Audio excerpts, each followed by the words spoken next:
warahmatullahi wabarakatuh. Anak-anak kelas 7, 8, dan 9 MTs Nurul Falah. Bagaimana kabar kalian? Semoga kalian selalu dalam keadaan sehat sehingga bisa menjalankan proses pembelajaran secara efektif. Baik, selamat ketemu kembali bersama dengan Ibu untuk mata pelajaran PJOK, Pendidikan Jasmani, Olahraga, dan Kesehatan. Nah, untuk pertemuan hari ini kita akan mempelajari tentang lompat jauh. Kenapa Ibu gabungkan menjadi satu video? Karena materi untuk kelas 7, 8, 9 mata pelajaran PJOK itu sama, hanya yang membedakan itu tekniknya saja. Nanti ada yang berbeda tapi hanya sedikit, nanti Ibu jelaskan. Jadi Ibu gabungkan menjadi satu video untuk kelas 7, 8, dan 9. Oke, kita mulai ya untuk pembelajaran hari ini. Lompat jauh. Nah, bisa kalian simak bukunya. Untuk kelas 7 di materi lompat jauh itu masuk ke dalam atletik, sama dengan kelas 8, kelas 9. Jadi bedanya kelas 7 itu mempelajari teknik dasarnya, sedangkan kelas 8 sudah memasuki teknik dari lompat jauhnya itu tersendiri sampai kepada teknik yang tingkat lanjut untuk kelas 9-nya. Nah, jadi Ibu gabungan saja ya materinya. Mulai dari dasar kita mengenal lompat jauh.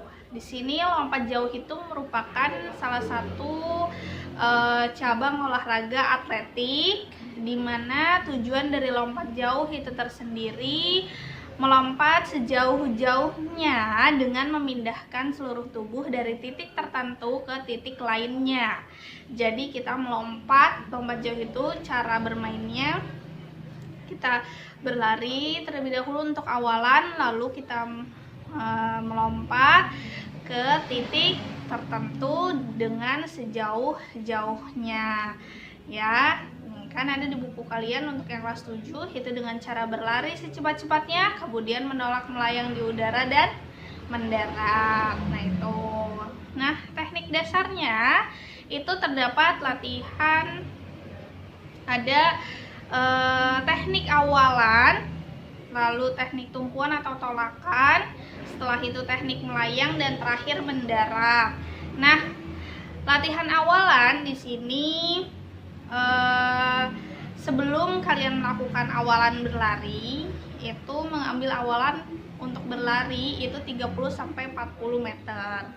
Nah, setelah itu kalian berlari, nah sehingga dapat menumpu tepat di atas balok tumpu. Jadi lari pelan terlebih dahulu, lalu lari kencang saat mendekati balok tumpu, seperti itu. Jadi larinya pelan dulu, terus setelah mendekati balok tumpu kalian larinya lebih kencang sehingga bisa melakukan tumpuan. Nah, tumpuan di sini yang digunakan itu kaki yang terkuat, dalam melakukan tumpuan. Setelah itu sikap badan saat di udara itu ada di buku kalian. Kedua lutut ditekuk bersamaan, kedua tangan diangkat ke depan hingga ke samping atas kepala. Lalu pada saat akan mendarat, kedua kaki lurus ke depan agar rapat, kedua tangan ditarik ke depan lurus, seperti itu. Nah, sikap mendarat di sini untuk teknik dasarnya, sikap mendaratnya itu jongkok, posisinya jongkok. Jadi yang mendarat itu bukan pantat terlebih dahulu, tapi kaki yang melakukan pendaratan terlebih dahulu. Jadi enggak jatuhin pantat di balok tumpu ya. Jadi yang mendarat terlebih dahulu itu menggunakan kaki. Oke, nah itu teknik dasar dari lompat jauh. Untuk lompat jauh teknik gaya jongkok. Jadi yang pertama tadi ada latihan awalan, lalu tumpuan atau tolakan, teknik melayang, dan teknik mendarat. Nah, itu sama dengan yang kelas 8. Jadi kalau di kelas 8 itu lebih detail lagi untuk penjelasan teknik gaya jongkoknya di buku kelas 8. Nah, tertulis ada sama kan, ada teknik awalan, tolakan, sikap di udara, dan pendaratan untuk lompat jauh gaya jongkok. Terus juga ada nih lompat jauh gaya menggantung. Nah, itu sama dengan kelas 9.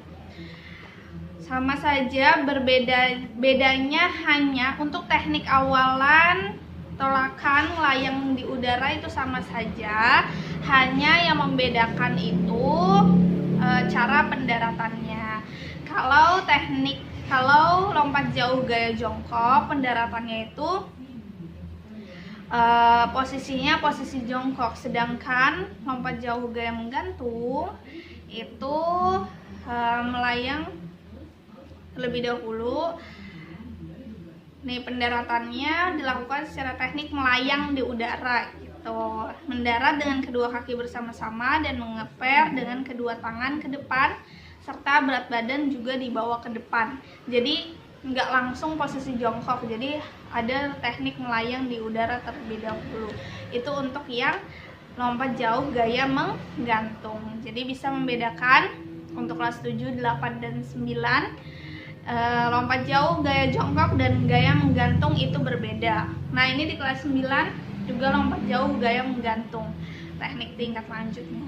Jadi itu yang membedakan itu hanya pendaratannya saja ya. Lompat jauh gaya jongkok, pendaratannya posisi jongkok, kaki duluan yang dijatuhkan, lalu sedangkan gaya menggantung itu ada teknik melayang di udara terlebih dahulu baru kaki mengeper, seperti itu, tidak posisi jongkok akhirnya gitu ya.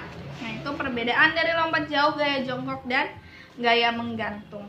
Nah, apa sih kesalahan gerakan dalam teknik lompat jauh? Nah, ini ada beberapa yang dijelaskan. Yang pertama, kurangnya kecepatan lari. Jadi tadi ya, teknik awalan. Jadi lari pelan, lalu lari kencang saat mendekati balok tumpu. Jadi kalau misal larinya kurang kencang, mungkin nanti tolakannya akan berkurang, tidak kuat, seperti itu. Nah, jarak langkah lari tidak tetap, jadi harus seirama. Lalu pada 4 langkah terakhir terlalu bersemangat, tolakan kurang keras. Nah, ini kan tadi Ibu bilang tolakan itu harus keras, jadi agar lompatannya bisa jauh.